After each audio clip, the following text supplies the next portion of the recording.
E aí, pessoal, tudo certo? Bem-vindos a mais um Pauta no Código. Hoje o papo é sobre um assunto que está literalmente tirando o sono de muito dev: a inteligência artificial. Afinal, ela está criando ou destruindo empregos? De um lado, a gente vê a OpenAI contratando os chamados super júniors. Do outro, demissões em massa em gigantes da tecnologia. O cenário tá uma loucura. Então, bora mergulhar nisso para entender o que realmente está acontecendo e como isso mexe com o futuro de quem programa.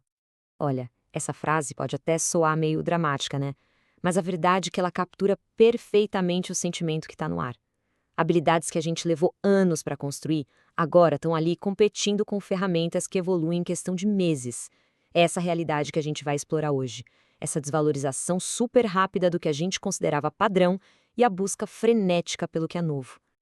Bom, para começar, vamos dar uma olhada no lado, digamos, otimista dessa história toda.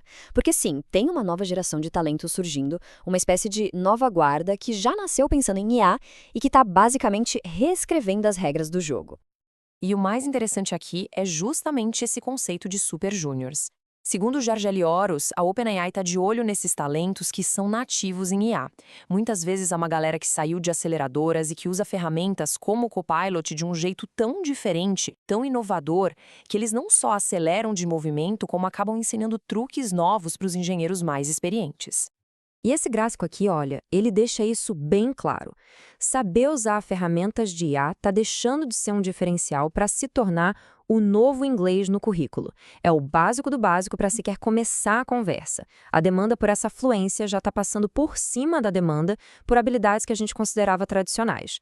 E se alguém ainda acha que isso é coisa para o futuro, se liga nesse número. Cerca de 70% das vagas de desenvolvimento focadas em IA hoje já exigem essa fluência. Não é uma ondinha se formando no horizonte, não. É um tsunami que não só chegou na praia, como já está reconfigurando tudo. Beleza. Agora a gente entra num ponto-chave. Essa revolução da IA tem duas caras, como uma moeda. A mesmíssima força que cria novas oportunidades e novos papéis é a que está causando uma disrupção e uma instabilidade gigantesca no mercado. Então, do lado da criação, a gente vê a OpenAI montando o que parecem ser verdadeiros esquadrões de elite. Pensa só, eles juntam a ousadia dos super juniors, que não têm medo nenhum de usar IA para tudo, com a sabedoria dos seniors, que garantem que a arquitetura e a qualidade do projeto se mantenham. O resultado disso? Uma aceleração brutal em projetos como o ChatGPT. Só que aí, a gente vira a moeda e o outro lado é bem pesado. O caso da Amazon Games é chocante, para dizer o mínimo. Eles simplesmente desmontaram a equipe de engenharia inteira do tão esperado jogo de O Senhor dos Anéis. Isso mostra uma realocação de recursos brutal, onde projetos que levariam anos são simplesmente sacrificados para focar no que dá resultado imediato com IA. E o caso da Amazon não é um caso isolado, não. É só a ponta do iceberg. Desde que esse boom de IA começou, a gente já viu mais de 200 mil demissões no setor de tecnologia. E muitas dessas vagas não estão só sendo cortadas, elas estão sendo transformadas, realocadas para essas novas iniciativas de inteligência artificial. Mas olha, a instabilidade não está só no organograma das empresas, não. O problema vai mais fundo. Está nas próprias ferramentas que a gente está usando todo dia. Essas IAs, que estão virando a base do nosso trabalho, são sim incrivelmente poderosas, mas também perigosamente frágeis. O que rolou com o Cloud há pouco tempo é o exemplo perfeito disso. Um bug bizarro fez milhares de desenvolvedores acharem que tinham sido banidos da plataforma. O trabalho parou por horas. O erro técnico já foi ruim, mas o silêncio da Anthropic foi pior ainda. Isso mostra pra gente que depender de uma única ferramenta de IA hoje é uma aposta muito arriscada. Redundância nunca foi tão importante. Mas mesmo com essa fragilidade toda, a tecnologia não para, né? Ela continua avançando a passos largos. E agora a gente vai dar uma olhada na próxima fronteira, que são os agentes de IA. Eles prometem sistemas muito mais autônomos e complexos. Então, saca só qual é a grande virada de chave aqui. Como o Guilherme Haut bem apontou, agentes não são um simples pergunta e resposta. Eles são, na verdade, workflows. É assim, ele recebe uma ordem, aí executa vários passos, um depois do outro, lembrando do que já fez e do contexto, e só no final ele entrega a ação completa. É uma mudança de paradigma total. E isso não é papo de futuro distante, não. Já está acontecendo. Já tem ferramentas surgindo para essa nova realidade. Por exemplo, o Trading Agents, um framework de código aberto para criar agentes que operam sozinhos no mercado financeiro. E a própria Vercel lançou o Workflow Dev Kit, que é focado em criar agentes mais robustos, que aguentam tarefas longas e sabem se recuperar de falhas. Isso é essencial para qualquer aplicação séria.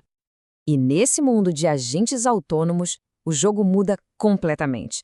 A métrica de sucesso é outra. Um teste recente mostrou um modelo completando uma tarefa em 15 segundos, enquanto o outro levou 22 minutos. O ponto-chave é que, no futuro, o que vai valer ouro não é mais fazer o código perfeito de primeira, mas sim a velocidade de criar, testar, errar e consertar. Tudo isso num piscar de olhos. A gente se empolga, né? Fica fácil imaginar agentes de software se construindo e se consertando sozinhos. Mas é fundamental a gente lembrar que, no fim do dia, vivemos num mundo de átomos, não só de bits e bytes. E nesse mundo físico, a engenharia humana, em grande escala, continua sendo a rainha. E quer um exemplo melhor disso do que a Starship? Acho que não tem. Pensa em cada parafuso, cada solda, cada motor, cada linha de código que controla aquele monstro. Tudo isso representa um desafio de engenharia física do mundo real que nenhuma IA hoje consegue resolver sozinha. É um baita lembrete de que, por mais que o software engula o mundo, ele ainda precisa de um lugar físico para rodar e de gente para construir esse lugar. Ufa! Ok. A gente falou de Super Júniors, de criação e destruição, da fragilidade das ferramentas, da corrida dos agentes. E aí?